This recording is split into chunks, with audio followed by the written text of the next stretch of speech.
Hello, this is the Complicated Fellow. Welcome to the 16th episode of How It Could Have Been Better.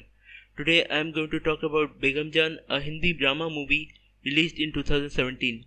It is directed by Srijit Mukherjee and it is a Hindi remake of his own Bengali directorial movie Raj Kahini.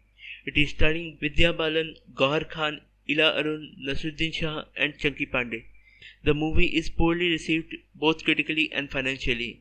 In the beginning of the movie, there is a scene where a group of boys assaults a couple and an old woman rescues them. That scene is really awkward and somewhat lessens the impact of a similar scene that is played near the climax. They do not need to add any present day scene into the movie to make the story relevant, since the concept of a brothel comes between the partition of India and Pakistan is already interesting.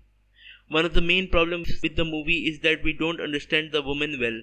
They do give some of them a backstory, but that's not enough. They could give them some specific skills.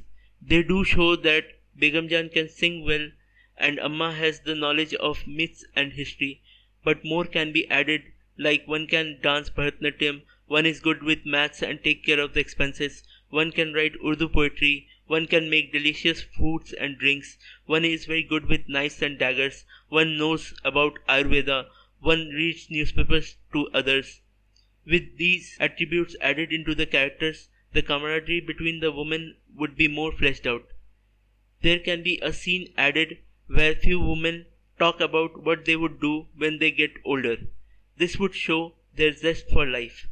These women are not ashamed of being a prostitute. They take pride in their service. They know how much society needs them, even when society is depriving them of any respect. They protect unsuspecting women from sexual violence. I don't like the scene where Begum and others prepare Shabnam, which could have been better if Begum proudly says what they do and why they do it. Make her to believe in their cause rather than put her down to submission.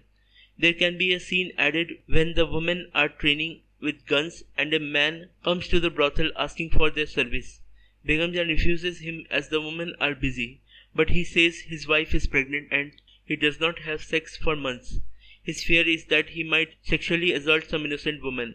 Hearing that, Begum offers herself to him, which he agrees.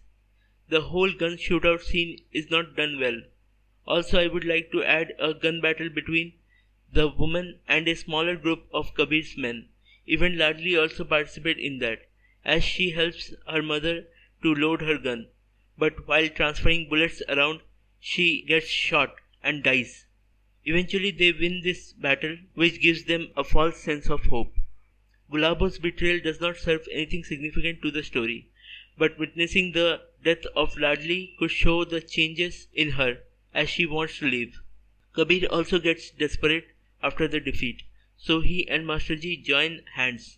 Then Masterji communicates with Gulabo and they both run away.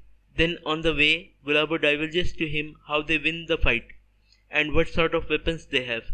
After that, to her shock, he sells her to Kabir, who is hiding behind the horse carriage. Feeling cheated, she kills Masterji with a concealed dagger, but ashamed of her own betrayal, she commits suicide. In the final battle with his men, Kabir comes taking a machine gun and they assault the brothel. It would be a full-blown warlike situation. The women fight bravely, but one by one they all begin to die. Shabnam succumbs to her death in Begum Jaan's arms. Then Kabir comes inside the burning brothel to check if there are any survivors left, and Begum Jaan shoots Kabir in his forehead. Finally she drops the gun. Keeping Shabnam's head on her lap, she begins to sing a lullaby as the brothel begins to crumble around her. So this is it. This is how Begum Jaan could have been better. If you like this episode, share it with your friends. Feel free to write your thoughts below. You can also ask me which movie you want me to do next. Also check out the previous episodes. And don't forget to subscribe to the channel. Thank you for your time.